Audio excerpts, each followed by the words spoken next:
Love him or hate him, we've all heard of the popular streamer Caseoh. It seems like everybody has watched at least one of his streams, and I think we all know who bro is. Every now and then he's mentioned how the 1993 classic, The Sandlot, is one of his favorite movies of all time. Oh my goodness! The people from Sandlot signed it. What? Dude, that is actually crazy, bruh. It's the ball from Sandlot, dude. They got chewed up by the dog. Wait, that is actually the coolest thing ever. Are you kidding me? Bro, what? If you don't know, Sandlot is literally my favorite movie of all time. And the whole cast signed this one. Bro, this needs to go in a dadgum trophy case. So today we are really going to break down and analyze The Sandlot and see if the biggest streamer of all time's favorite movie is actually a good one. The Sandlot has become a really iconic movie, and I think a movie that lots of people appreciate. And for good reason too. It's really fun and it's really lighthearted and it's super enjoyable. The cast of kids is actually super memorable and they all have their own little trope that can help you remember them, apart from everybody else in the gang. The story follows Smalls, a kid that just moved into town. He has no friends and he's looking to make some new ones, and his parents are really pushing for him to get along with new people in the neighborhood. The reason Smalls has trouble making friends is probably because he's the lamest 11-year-old in the world. He doesn't know how to throw a ball, he doesn't know how to catch a ball, and he doesn't even know who Babe Ruth is.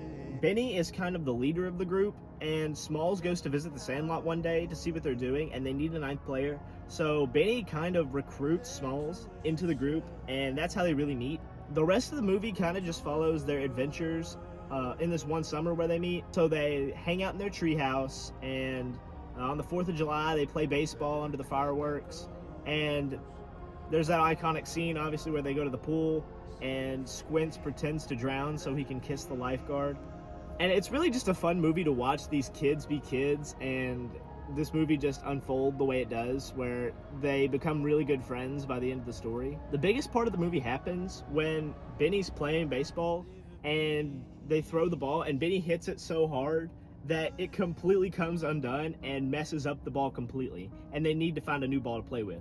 Unknowingly, since Smalls doesn't know who Babe Ruth is, he grabs his stepdad's ball, which was signed by Babe Ruth, and they play with it, and Smalls hits the ball, hits a home run over the fence, straight to the Beast. And now the Beast has that ball. And pretty much the rest of the movie, they try to figure out how to get back that ball. They come up with a bunch of crazy inventions. They use like a pot tied to a stick, and they try to like scoop the ball into the pot and pull it back over the fence, but the Beast gets it and breaks it. They use like a big rope, and they hoist one of the kids over the fence and try to lower him down into the junkyard and grab the ball and pull him back up. But he gets scared of the Beast and drops the ball back down. They make a little remote control car with a scoop on it that opens and closes so they can try to grab it from the other side, but the Beast breaks that too. And it's really just trial and error until Benny has a dream one night where Babe Ruth talks to him in his dream and tells him to go get the ball. And so he hops the fence, gets the ball, and they have this huge chase through town. And eventually the fence that they hit the ball over falls on the Beast, and it lands on him, and he gets hurt. And so Smalls and Benny help lift the fence up off the Beast. The Beast stops being mean, it respects him, and we find out that the dog's actual name is Hercules. His owner used to be on the team with Babe Ruth. So since his Smalls' stepdad's ball was destroyed when, the Beast got a hold of it,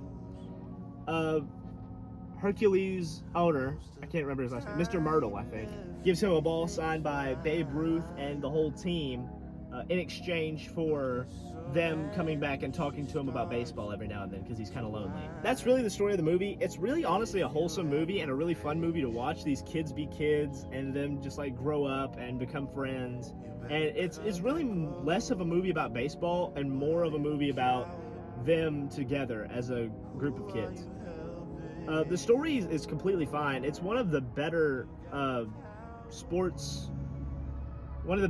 movies I've ever watched. I don't really like sports movies that much a lot of the time because it's kind of like really just dramatized sports, like sports that like with super high stakes that would never actually happen in real life. So it doesn't really feel like realistic and fun a lot of the time. But when you put like kids in front of the camera and like let them be kids and let them be friends on the set, it feels a lot more real, and the stakes of this movie feel like completely real and not exaggerated really all that much at all. The movie really shows you like the mind of a kid and how their imagination can get away with them. I really thought this movie was great. I thought this movie was super fun from front to back, and I would watch it again. I'm giving it a 9 out of 10. Let me know what y'all think about The Sandlot below, and yeah, like and subscribe.